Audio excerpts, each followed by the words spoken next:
श्री सद्गुरुदेव भगवान की जय। श्री सीताराम सरकार की जय। श्री राधारमण लाल की जय। श्री गौरी शंकर महादेव की जय। सभी दर्शकों और भक्तों को कोटि कोटि प्रणाम। सबको प्रेम भरा जय जय श्री राधे, जय जय श्री सीताराम। सभी दर्शकों और भक्तों से प्रार्थना है, कृपया आज का सत्संग बहुत ही महत्वपूर्ण है और सभी साधक बहुत ही ध्यान से सुनेंगे। अगर वास्तविक हमें सुख की कामना है, दुखों से हम छूटना चाहते हैं, तो आपको जीवन में साधना करनी होगी। साधना से ही हमारे इस स्थूल शरीर, इस सूक्ष्म शरीर, इस कारण शरीर, ये तीनों की पवित्रता आ जाती है। निश्चित मानिए, तभी हमें भगवत साक्षात्कार होता है। आप ध्यान दें, कोई भी जीव भगवान के नाम का आश्रय लिए हुए है, भगवान का नाम जब निरंतर कर रहा है, तो एक बात अपनी उसे दिमाग में बैठा लेनी चाहिए कि अब आपके जीवन में जो भी हो रहा है, जो भी घटना घट रही है, जो भी व्यक्ति आ रहा है, कोई वस्तु आ रही है, आपके जीवन में जो भी होगा वो वहाँ से पास होके तब आपके सामने प्रकट होगा। आप निश्चित ऐसा विश्वास रखें, प्रभु की इच्छा के बिना आपके जीवन में कुछ भी घटित नहीं हो सकता, और होगा वही जो आपके लिए अनुकूल होगा। आपका नाम ना छूटे, ये एक बहुत बड़ी, मैं आपको बात बता रहा हूँ, ऐसा होता है। जो भी अच्छे साधक होंगे वो हमारी बात को समझ रहे होंगे। आपके जीवन में जो भी घटना होगी वो नाम भगवान की कृपा से ही होगी। आप ऐसा विश्वास करें, मैं इसलिए कह रहा हूँ, आप विश्वास करें या ना करें, वहीं से होता ही है। जो भी नाम जपता है वो जान ही नहीं पाता, वो अपने प्रभु की शरण में होता है। इस बात को ध्यान रखना, वो अपनी प्रभु की शरण में होता है, उसे इस बात का पता नहीं चलता, और ना प्रभु पता चलने देते हैं कि उसका कहीं अहम ना बढ़ जाए, उसके भीतर ये विचार ना हो जाए मैं तो प्रभु की शरण में हूँ। निश्चित मानिए, जो भी आपके जीवन में होगा वो प्रभु की मर्जी से ही होगा और आपके अनुकूल होगा, उसका परिणाम बहुत अच्छा होगा। ये बात आपको समझ में तब आएगी जब, जैसे आपके समय कोई प्रतिकूल है, आप भगवान नाम जप कर रहे हैं, आपके समय बहुत प्रतिकूल है, आपको नहीं समझ में आ रहा कि ये क्या हो रहा है, आप बार बार आपकी दृष्टि अपने इष्ट देव की तरफ जा रही है कि पता नहीं प्रभु क्या कर रहे हैं, क्या उनकी इच्छा है, अभी आपके समझ में नहीं आ रहा है, लेकिन हो रहा है वो आपके अनुकूल ही। आपका नाम नहीं छूटेगा, कभी भी प्रभु ऐसा कष्ट नहीं देंगे जो आप सह न सकें। ये बात ध्यान रखना। जैसे माँ अपने बच्चे को उतना ही साफ सुथरा करने में उतना ही क्लेश देती है जितना वो सह सके। बच्चा रोता है, खूब चिल्लाता है, क्यों? उसे कष्ट होता है। कष्ट होता नहीं है, वो उसे साफ कर रही है, अच्छा बना रही है, सुंदर बना रही है, लेकिन वो कष्ट महसूस करता है अज्ञान के कारण। उसी प्रकार भगवान आपको क्लेश दे रहे हैं, आप भगवान नाम जप कर रहे हैं, आप पवित्र हो रहे हैं, आप निर्मल हो रहे हैं। मैं सच बता रहा हूँ, आपको प्रभु ही सिद्ध बना रहे हैं, और सिद्ध बनने में आपको थोड़ा बहुत क्लेश हो रहा है, लेकिन उसका जब परिणाम आएगा तब आप समझेंगे कि प्रभु ने हमारे साथ बहुत बड़ी कृपा की है। तब आप रोएंगे, फिर बाद में रोना होता है प्रभु की कृपा का विचार करके। अभी हमारे समझ में नहीं आ रहा, अभी हमें लग रहा है कि जब से हमने नाम जप किया सारी आफतें।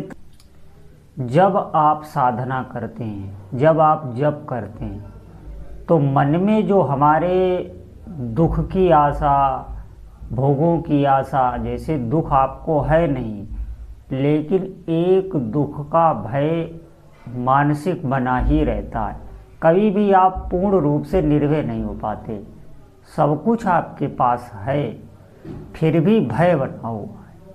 निश्चित आप ध्यानपूर्वक सुनेंगे तभी आपकी समझ में आएगा। ऐसा क्यों? देखिए, कई जन्मों का इस जीव के भीतर संस्कार होता है, जो वर्तमान में अभी रूप धर के नहीं आया। रूप धरने का मतलब है आपके शरीर पर कोई कष्ट नहीं आया, जागतिक कोई बड़ा कष्ट नहीं आया, लेकिन मानसिक क्लेश बना हुआ है। उस पाप का एक अंश मानसिक क्लेश आपको लगातार देता रहता है। अभी वो आने वाला है। हम कभी भी जीवन में ये अनुभव नहीं करते कि हमारी भी मृत्यु आएगी, हमें भी कोई इतना बड़ा संकट आगे आ सकता है, कोई ऐसी आपदा आ सकती है। बिल्कुल हम निश्चिंत बने हुए हैं। सबसे बड़ी दुख की बात यही है, साधक कभी निश्चिंत नहीं होता। मैं आपको बता रहा हूँ, ये निश्चिंतता एक विषय के भीतर होती है।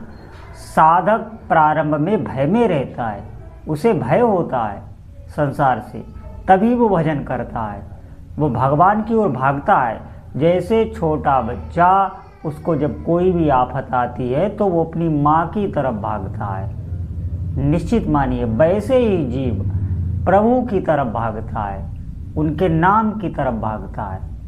हर जीव को एक जीने का आश्रय चाहिए होता है। आप देखना, कभी भी मन बिना कोई आश्रय के एक पल भी नहीं टिकता। कुछ ना कुछ आश्रय, कोई वस्तु, कोई व्यक्ति, कोई स्थान, कुछ ना कुछ आप देखना ये आश्रय ढूंढता रहता है, तभी ये नाम में नहीं लगता। आश्रय, आप कहने का मतलब आप ये समझें, जागतिक में जैसे आप कोई मित्र बनाते हैं, किसी से व्यवहार बनाते हैं, वो आप आश्रय ही ढूंढ रहे हैं। मित्र रूप में, व्यवहार रूप में, पति रूप में, पत्नी रूप में, जितने भी संबंध हमने बनाए हैं, हम अनंत काल से कोई न कोई आश्रय ही ढूंढते रहे। कभी भी हमने भगवान के नाम को अपना आश्रय, अपना मित्र नहीं बनाया। आप बना के देखें इस जीवन में। इस जीवन में आपको समय मिला है, बहुत अच्छा अवसर भी भगवान ने दिया है। इस समय को अगर हमने खो दिया, इन्हीं आश्रयों को खोजते हुए, जहाँ से कोई हमें लाभ नहीं मिला, आज तक नहीं मिला, कई जन्म बीत गए, इस जन्म में भी इतना समय चला गया, कोई भी, जितने भी आपने आश्रय खोजे हैं, उन आश्रयों में कभी भी आपको कोई सुख की अनुभूति नहीं हुई। सिर्फ भ्रम बना हुआ है कि मिलेगा, मिलता नहीं है, मिल सकता ही नहीं, क्योंकि इस दुखाले संसार में किसी भी जीव को शांति और सुख का अनुभव हो ही नहीं सकता। ये केवल उसकी बुद्धि में एक भ्रम बैठा हुआ है। अनंत काल तक जो उसने भोग भोगे हैं, उसके भीतर जो संस्कार हैं, उन संस्कारों के बल पर ही वो ऐसा सोचता रहता है, वही उसका चिंतन बना रहता है। ये सब बुद्धि तक सीमित है। और हम जिस भगवान के नाम की, मधुर नाम की, परम प्रिय नाम की बात कर रहे हैं, वो इस बुद्धि से परे, बुद्धि तर्क से भगवान के नाम के बारे में सोच ही नहीं सकती। उसकी महिमा का गान कोई भी जीव नहीं कर सकता, कितना ही बड़ा क्यों न नाम जापक हो।